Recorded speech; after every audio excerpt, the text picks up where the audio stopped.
Hello and welcome back to another painting. Okay, so did the drawing for this yesterday and I talked throughout the entire drawing, which was about 30, well, it was more than 30 minutes long. So maybe you stuck through that. And if you didn't, that's okay. No worries. So painting on this, almost 2 hours of work on this already. And it's not done. I'm not going to be able to finish it, or I'm not going to finish it in this session. I'm going to continue on this painting tomorrow. So this painting will extend into 3 sessions. The 30 minutes of drawing, the 2 hours of this initial painting start, and then whatever it's going to take me tomorrow to finish it, whatever that means, to call it done at least at that point. So a few things that I was thinking about while I was painting this, and what I'm doing right now while I'm talking is just softening a bunch of edges. I don't want to come into the painting tomorrow where some of this paint may be dry and the edges hard. I want to be able to make the edges hard when I want them, not have to repaint too much to make them softer. So what I was thinking about during this painting is, especially within the face of this individual here, and that value is too light. I need to darken that up. Especially within the face of this figure, I really fell back into, not really like old ways, I was getting ready to say old ways of doing things. But no, I fell back into this idea of a one-to-one relationship copy from the photo, which is fine. You know, I've done that for years. It's something that I'm used to. It's what I began training on, was just making the painting look like what I see.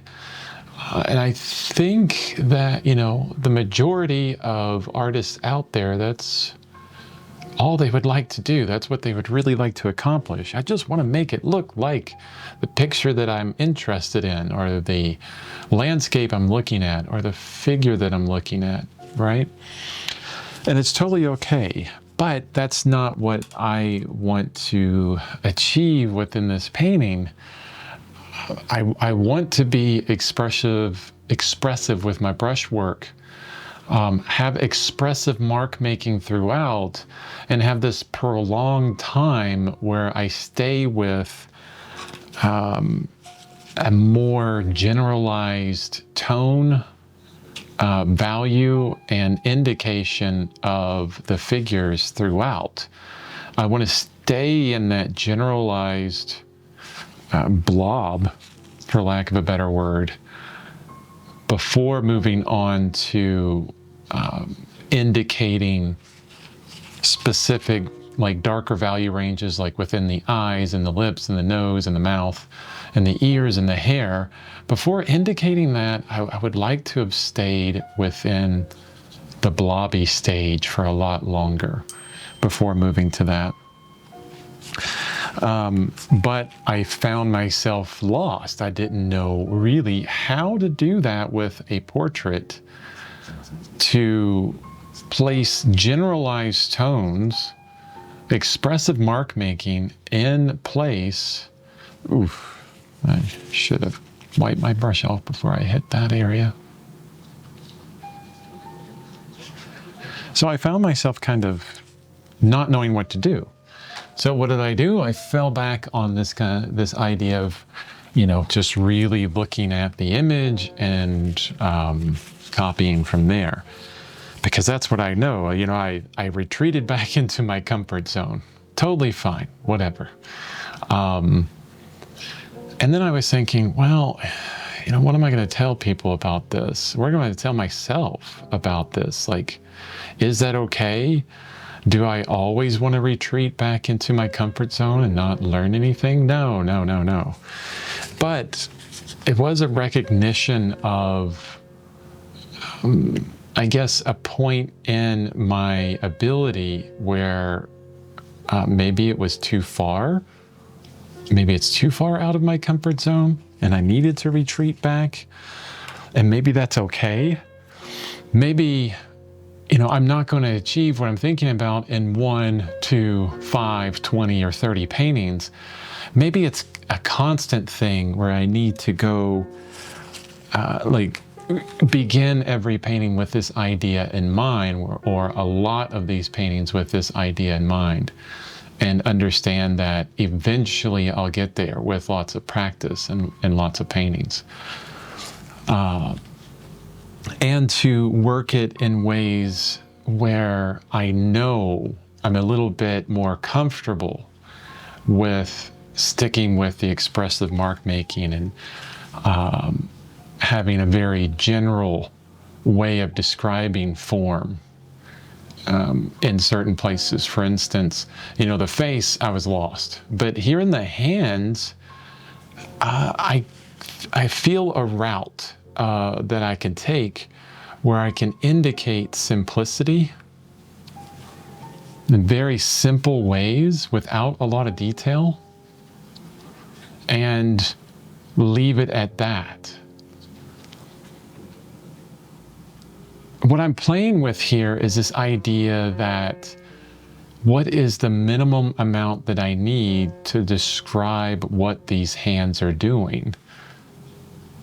Okay, what is the minimum amount of brush strokes, of detail, of value, of saturation that I need in order for this to communicate that the hands are grasping in a certain way? And also, does that fit with what I want to achieve in the painting as well, as I paint here?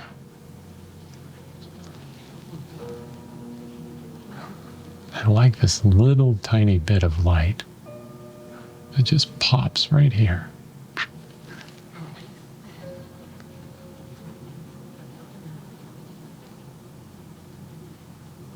Yeah, see, I'm more comfortable with what's happening here in the hands than trying to do that in the face. I have no idea.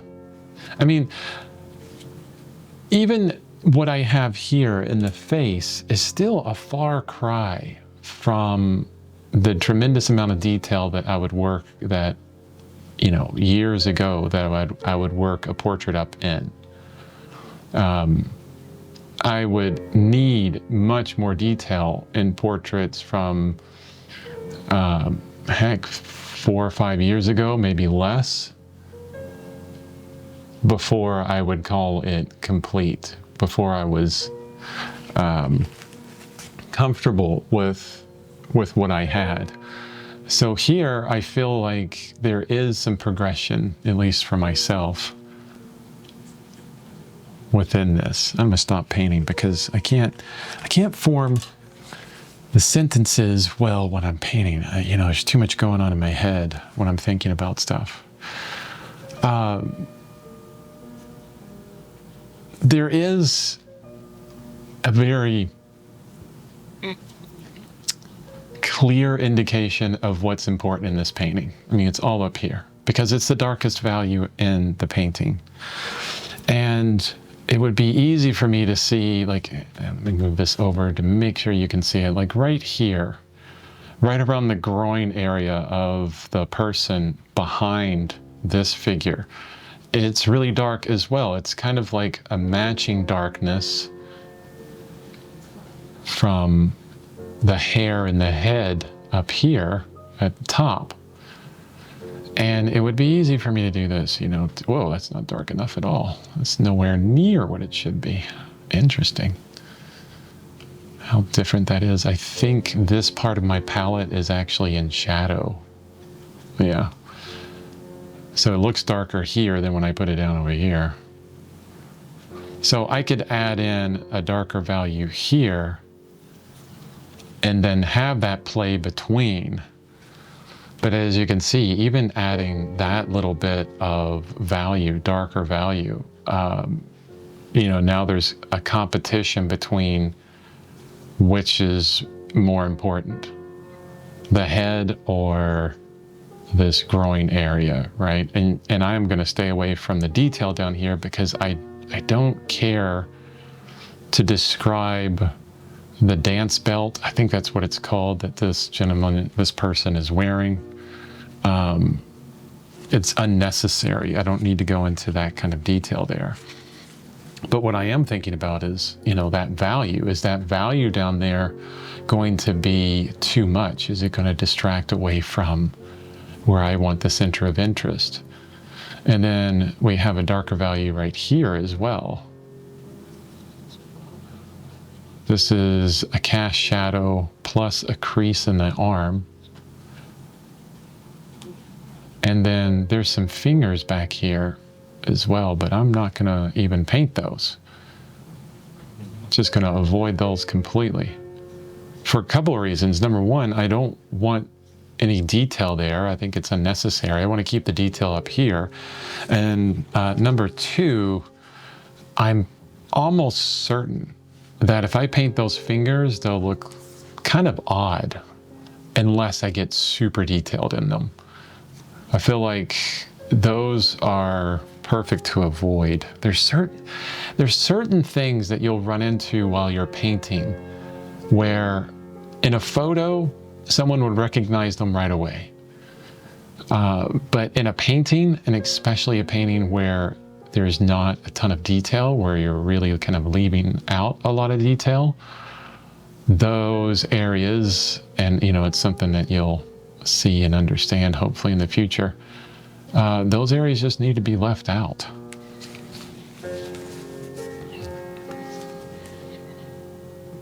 I kind of like the darker down there, you know, this bit of competition between the two. There's actually a darker value here as well.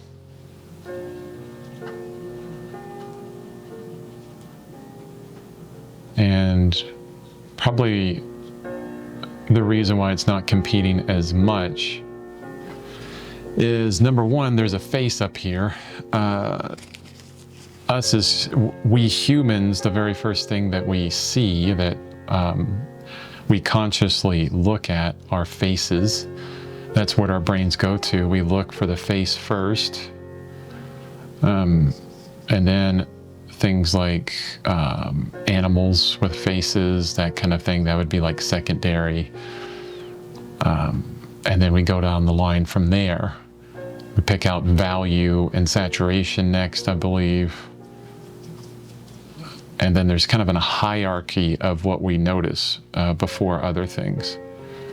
But the face is super important because it is a face, and it's not pulling away from, or this down here, this darker value is not pulling away from it because it's not a face. And I want to keep all of this really soft.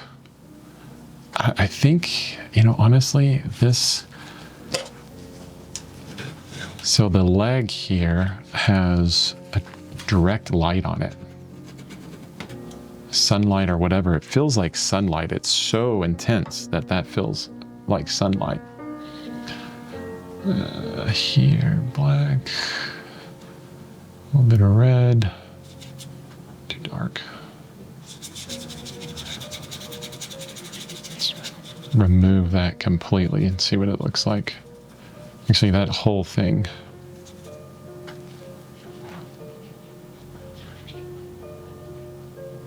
Yeah, I like how the focus changes on that, where this becomes just absolutely unimportant down here. It's something, but we don't care what it is. It doesn't matter what it is.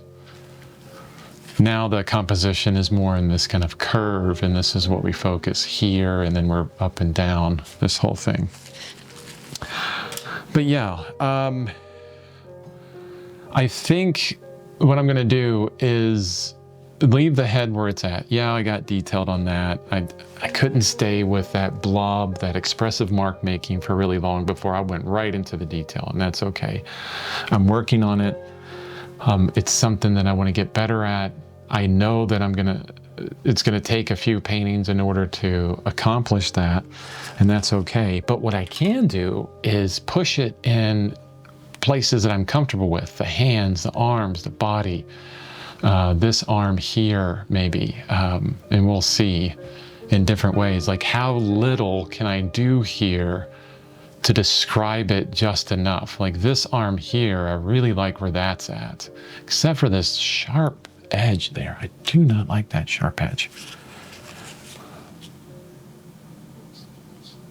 You know, it's really wonderful kind of finding that place where you go, you put down something and it's very simple, and you look at it and you go, wow, that's actually enough. I don't need more than that. That says hand, arm, elbow, chest, right? Different things. And actually this whole value should be a lot darker, I think. I should really darken this up some.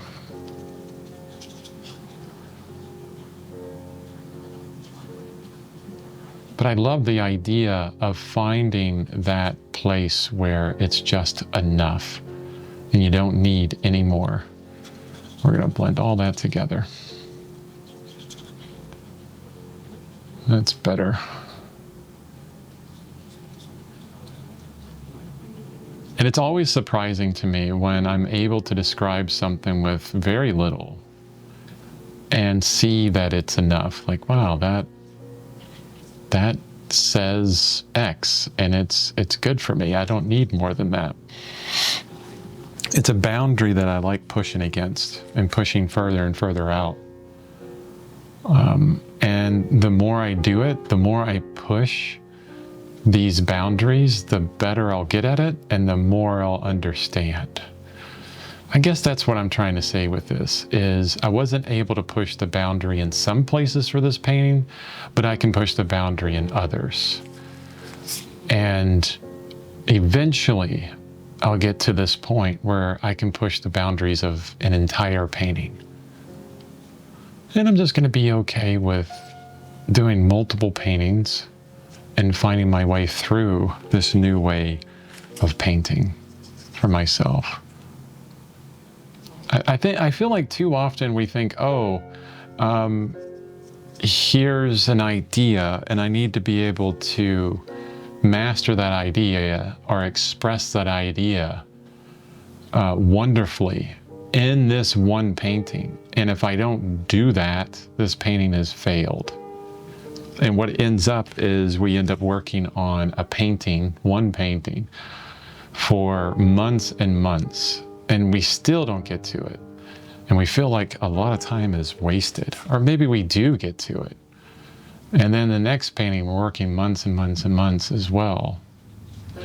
When I think we could be better off, you know, this is my opinion, but we could be better off by, this value's too light, by getting somewhat there, even 10% of the way there, learning a little 10% more in this one painting, and then saying, oh, okay, I learned that. Let's call this one done and move on to the next one and see if I can apply what I've learned into the next painting. I've talked about this so many times, you know, the iterative approach to artwork, and I feel that I progress so much faster when working this way.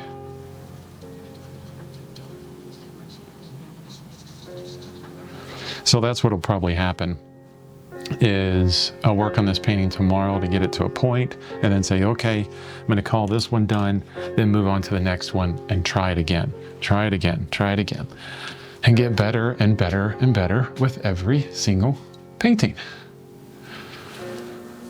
But regardless, I think this is a wonderful start to this painting. I'm really liking it. I also enjoy that I'm working on subject matter right now that isn't so dark, that I can play with these high key tones and these lighter tones. And I don't have to worry as much about glare. That's another thing. Yeah. Alrighty, thank you so much for listening to me and watching my videos. Go to my website, chrisbevan.com, if you want to buy any of the paintings that you see on here. Thank you so much. Have a wonderful rest of your day, and I'll see you on the next video. Bye-bye.